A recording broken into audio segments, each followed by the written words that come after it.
Welcome everyone to Melfuzz TV. I am Peter, and today I'm going to be talking about Moonhaven episode 1. It is the pilot, and since it is a first new episode, I'm going to start spoiler free. I'll give you any warning if I do want to go into some spoilers towards the end. But this is a new AMC Plus show. It ranked high on the Patreon pilot vote, which is why I'm doing it. I'm a little bit late because this debuted last week, but I was a little bit busy last week. So this is a high concept show.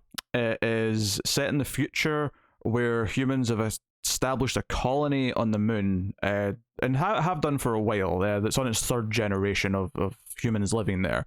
It's a small part of the moon that's been kind of terraformed, but in like a bubble or something. So it's only like part of the moon's got it's got trees, it's got breathable air, it's got fields, all that sort of stuff.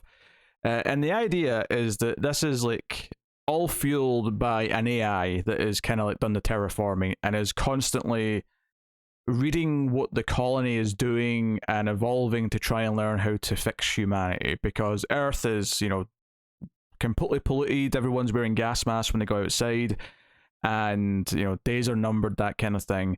And the idea is that we start the show when they're going to start trying to implement the things that have been learned in the colony back into the main population on Earth to try and improve Earth and get it back to kind of some form of natural state.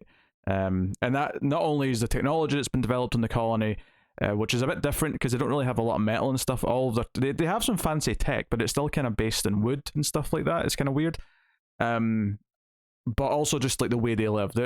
Honestly, more than anything, the Moonhaven itself kind of reminds me of like a lot of different Star Trek episodes when the Enterprise would like find a planet with humans or human-like beings on it, and they'd have like a very kind of, relative to what you think of modern civilization, a primitive, what's what I'm looking for? Not lifestyle, but relatively primitive culture, I guess is what I'm looking for. Where they've got kind of, they look kind of hippie-ish, in their clothes sense, and so the whole idea is that this is a peaceful colony. It's a utopia by design, and that they can hopefully then reintegrate the ideas into the main, planet. That's the concept. The main character is Bella, who I didn't realize her last name was Sway. So Bella Sway is the main character, and she's from Earth, not the moon. And she is a pilot who runs up to the moon in a shuttle for, supplies and taking up important guests and things like that. She's not really supposed to step out into the haven. She's just on the ship when she's there. That changes though in the first episode. It's the first time she does go out onto the actual colony for various reasons. Bella Sway is so close to Bella Swan. Like, I don't know if it's intentional or if they're being silly with it, but but it made me do a double take when I saw her last name was Sway. I never noticed that in the episode, but when I saw her name on IMDb, I thought, oh, that's a bit weird. There's a few notable actors in here. Dominic Monaghan is in here. He's like one of the police officers in the Utopia, and they're a lot more like docile and passive, and right away you get the sense that they're controlling their emotions in a weird way, some of which is like new drugs that they've developed, and some it's just kind of this inner peace kind of like Buddha thing they're going for, where they find like the episode opens with someone being murdered, and then like him and his partner, who's an actor I don't recognize, but they find the body, and the way they just sort of talk about it, they're not surprised, they're not horrified, it's just very matter of fact, and almost like just a friendly conversation they're having about this murder they now have to solve. And it kind of gives you a hint that they are very different, and like this colony very quickly, really in 3 generations, has turned into something very different in how they act towards certain things and how they deal with their emotions. You got him. You got Joe Manganiello. I don't know how to pronounce his last name. The dude who was like Deathstroke in like Zack Snyder's Justice League movie, and he was Flash Thompson in the first Sam Raimi Spider-Man, and I'm sure he's been in other things. But he's there. He's like the bodyguard to the I guess the politician who's like spearheading this initiative, who is from Earth but does regularly go up to sort of supervise things, and she's the one saying, okay, it's time to start bringing the ideas back down. So she's this important political figure. He's like her like bodyguard or Secret Service, maybe is a better comparison. Other than that, I don't think I recognized anyone in particular. but that was the names that I saw. So that's a lot of explanation because it is a very high concept show. There's a lot of stuff going on, and it turns out our main character, who's from Earth, has a connection to the murder victim in Moonhaven, and because it's a utopia, even the fact that there's a murder is a little bit noteworthy because it doesn't tend to happen, and the population is only so big as well because it's just this relative small part of the moon. But all that out of the way, right? All that concept stuff out of the way. Is it any good? Right? That's the question we're building up to here. Is it any good? Not really. There's some interesting ideas, but you kind of get the feeling like it's too many ideas. There's a lot of ideas kind of been thrown together here, and some of it is a bit. It's a bit like the colony itself, and the way they talk about feelings, and they talk about the dread feel, which is just the feeling that something's wrong. They're all connected. They can sense when something bad's going on with someone. Or they talk about the bright, which is this drug that they give to make you forget the pain of something. You remember that it happened, but all the feelings of it go away, which sounds like a bad thing to me. I feel like ultimately any science fiction story normally gets to the point where they realize this is something bad that they shouldn't do, that they should keep their emotions for various reasons. See many science fiction stories of the past for examples, but like the way they talk, the way they've got these little rituals they do, and the dancing they do. When I say it reminded me of one of those episodes of Star Trek, I should also note that by and large, those tended to be my least favorite episodes of Star Trek. I always found them a little grating to actually sit through.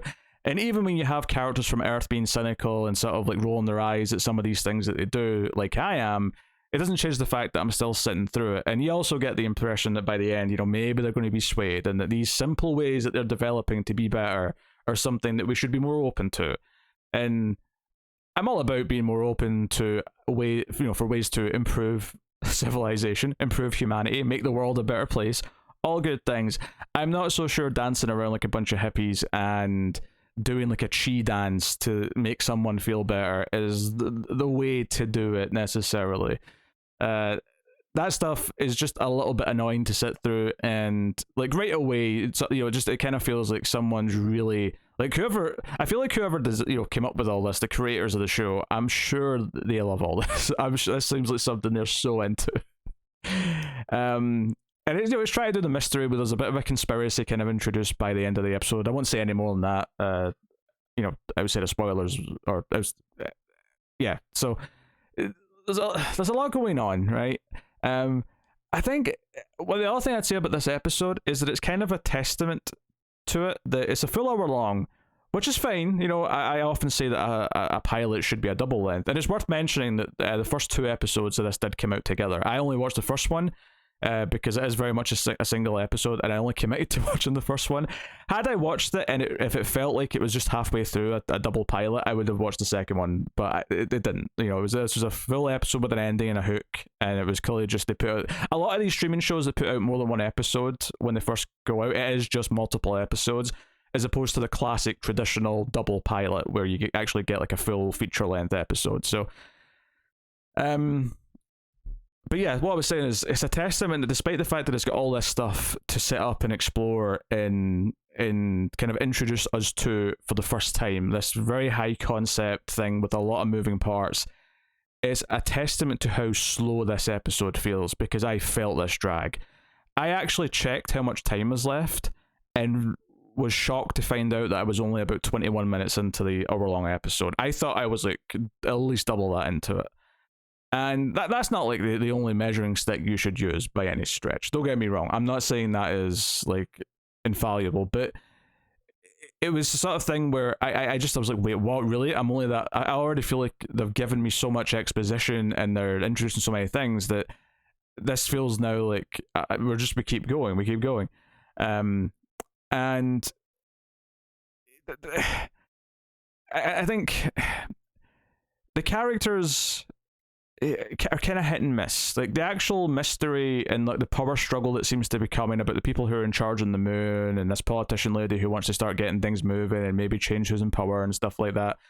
All of that wasn't very interesting. It was just kind of like, I don't really care about because even in this episode, like the person who's kind of in charge with running the moon base, if you will, up there is barely a character. We only see them a couple of times briefly before there's a scene that kind of implies there might be some tension coming. So it doesn't really feel all that important or noteworthy when it happens, which isn't the end of the world in a first episode, but so much of it wasn't particularly landing for me that this was just kind of like, okay, this felt like a faint attempt to try and make me care, and then there's like a sort of twist towards the end that kind of does the same. So I would say the lead character isn't bad.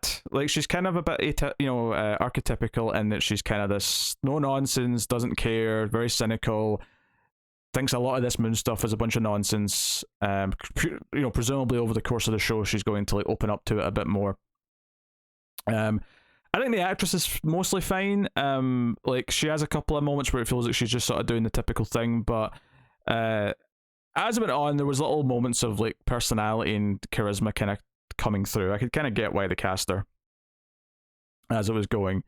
I will say one of the things that I don't like about fantasy, particularly compared to science fiction, is that fantasy tends to love just giving lots of things names and like having like, names for locations for people, but also names for techniques, for things that they do in the world that are different to normal, and it can be a bit daunting at the start. And I felt like this suffered from a lot of those problems, and science fiction can suffer from this too. It absolutely can, and this is an example of that.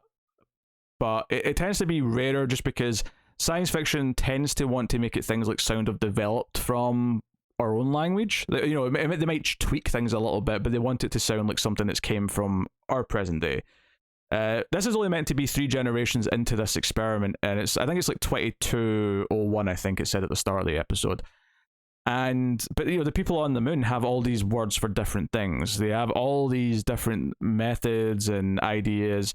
There's a scene early on as well, where the show just sounds up its own ass, where bodyguard Joe, whose name's Tom, gives this speech when he first meets Bella. He gives this speech about how his mother taught him that like a person's meaning is in their name. And then he draws out his name, which is spelled with 2 M's, and he talks about how, see, look at these M's, they're mountains, so I'm going to go to the top of a mountain.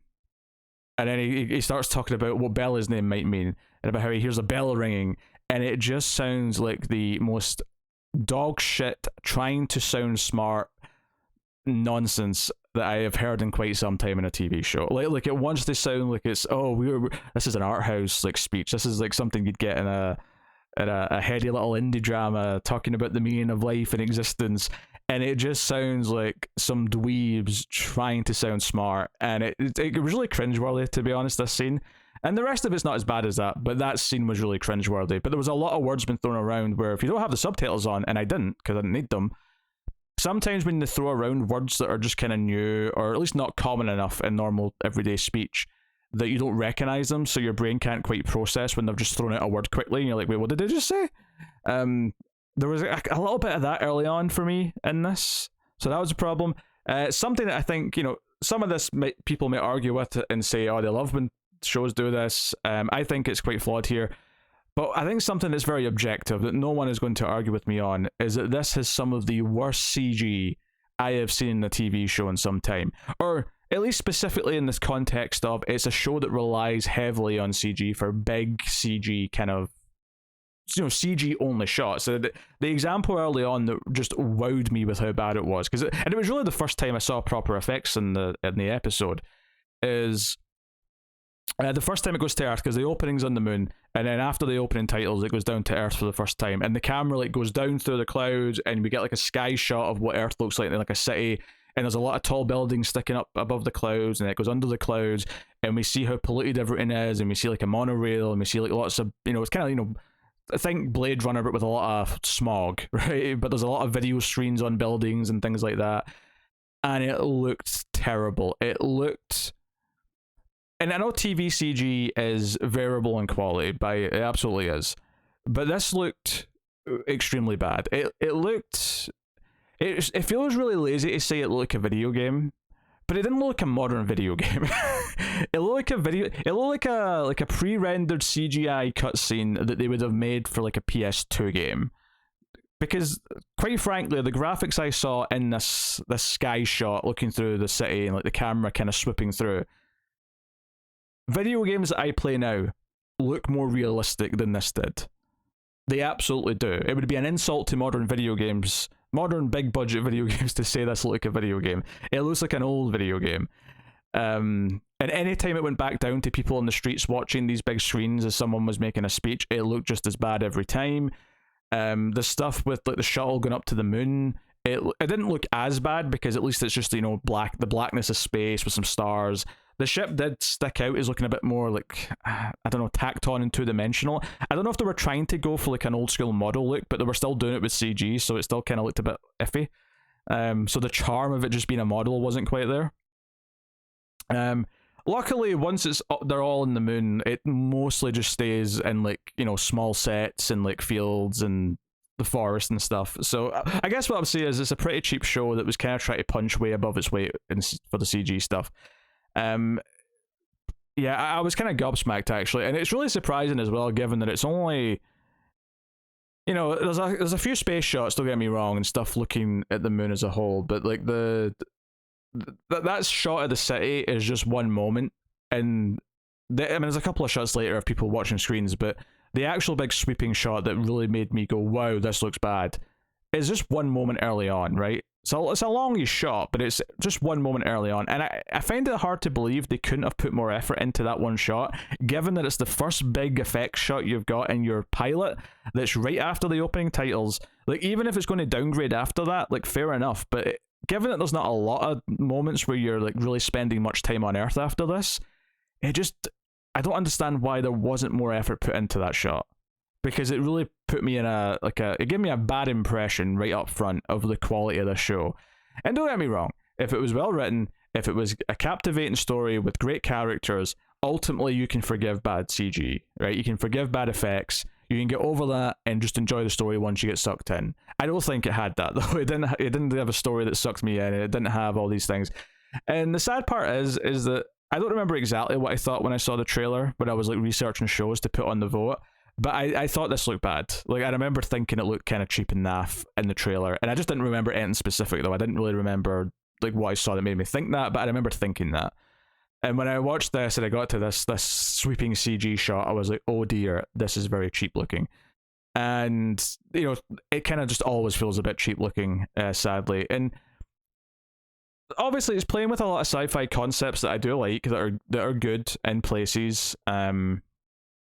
You know, the idea of like suppressing emotions, the idea of like convincing the cynical world to be better based on this utopia, the idea that an AI is kind of in control of it, and like, should we trust or not trust this AI? Is that something that's going to be an issue?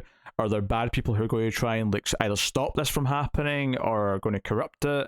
There's a lot of things going on that are interesting conceptually, like on their own, but it kind of feels like a hodgepodge of all these ideas thrown together in a wrapper that I really find unattractive. And not just because it's cheap, but because we're doing this kind of like utopia cult. Everyone's wanting to do their rain dance and like all these other things. A lot of it feels like, what can we do that's different to make this utopia feel different? And one of them, for example, is that no one raises their own children. You don't know your own kid. You give them away immediately, and everyone raises someone else's kids, and that way everyone kind of like sees everyone's children as equal in a weird way. Which I kind of like, broad strokes. I get kind of like the idea of it, but you know, it's one of those things where there's a lot of things like that, and a lot of these little things. One of the main mechanics of this episode is once our main character Bella gets into the murder investigation with Dominic Monaghan and his partner, is that she kind of like says, you know how this works, right? And she kind of like makes them ask a lot of questions that they don't know they're supposed to ask. You know, things that you hear in cop shows, things that did you know the suspect? Like, do you have any reason to why they might want to be killed, or who would be wanting to do it, and so on and so. You know, all the questions you would think an inspector or detective would ask. But and that's mildly amusing. Don't get me wrong. It's probably the best part of the episode is when she starts kind of like having to force them to be proper detectives because they don't know how. It's kind of interesting. That's like the most interesting concept the episode has. Unfortunately, the actual mystery of like, because they think they've solved the case and it seems pretty cut and dry, but obviously there's probably more to it. There's some mystery element going on. I didn't find myself really wanting to know what the answers to any of these things were. I don't know if a lot of the attempts at humor were actually that funny. The attempts to sort of make me intrigued by like where this is going were a little bit difficult to take as well. You know, whether there's going to be sabotage, whether there's going to be tension about who's in power, well, you know, any of these things that they kind of hint at.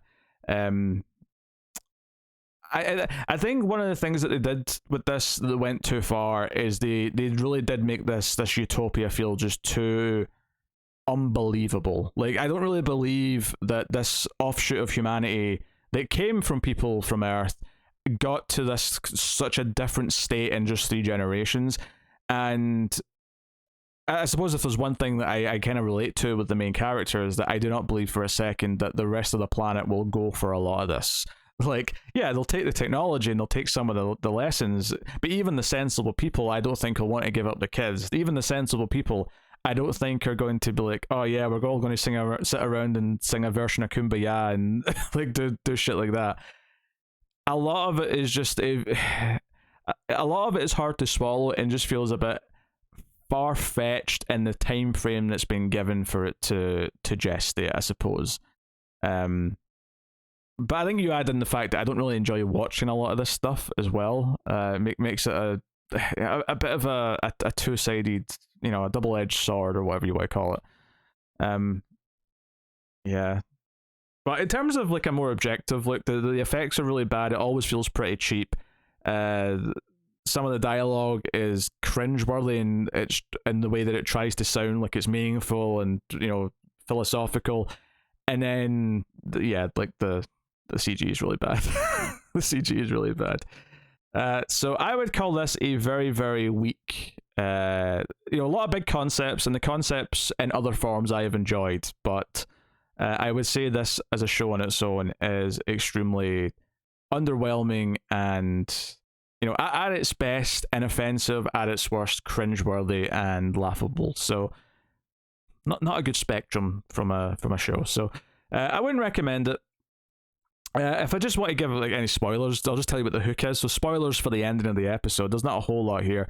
But so there's the 2 big things is that the murdered woman on the planet is actually the main character's sister that she never knew she had. And there's something going on with her murder. The murderer tries to sneak off the planet on her ship, and when Joe Bodyguard like sees him, instantly kills him, and then tries to kill Bella for seeing this. But she fights back and stabs him in the eye, and is going to have an eye patch even in this show, much like as Deathstroke, funnily enough. But you know, that's kind of your big thing. And then she ends up, you know, running into Charlie from Lost, Dominic Monaghan. He's like, I could sense something bad was happening. There's a lot of that in the episode. There's a lot of like, we can sense when something's wrong with each other. Yeah. So that's kind of your hook, right? That there's some sort of conspiracy that he might be a bad guy who's either working against the person he's supposed to be protecting, or maybe she's also secretly evil, and there's like villainous things going on here as well, which is also a lot like Star Trek. Usually those cultures in Star Trek would turn out to have like one really sinister element, like they sacrifice a kid like every you know, a few years or something like that for their happiness. That was a relatively recent episode of one of them, actually, but which is probably why it's the one that popped out in my head. But there's usually something bad that they're doing to achieve this utopia. And I wonder if that's going to be something that pops up. So if you like the idea of taking some of the worst episodes of Star Trek and stretching it out into a whole show, knock yourself out, but it's not for me, and I wouldn't recommend it. So that is the Moonhaven pilot. Let me know what you thought of the episode if you watched it in the comments. If of course you can support everything we do and keep all the content coming by hitting the super thanks button below the video, or you can donate of course on a more permanent basis over at patreon.com/MailFuzzTV and get some bonuses for your trouble. The $10 tier is where you get to vote in the pilot tier list and sort of decide which pilots I'll prioritize the following month. So thank you very much for joining me. It has been a pleasure. Like, subscribe, all that stuff. Liking really does help share the videos out on YouTube, so please hit the button It's the simplest and easiest thing you can do to support everything. But thank you very much once again. I will see you next time. Keep watching TV. Have you got any vanilla?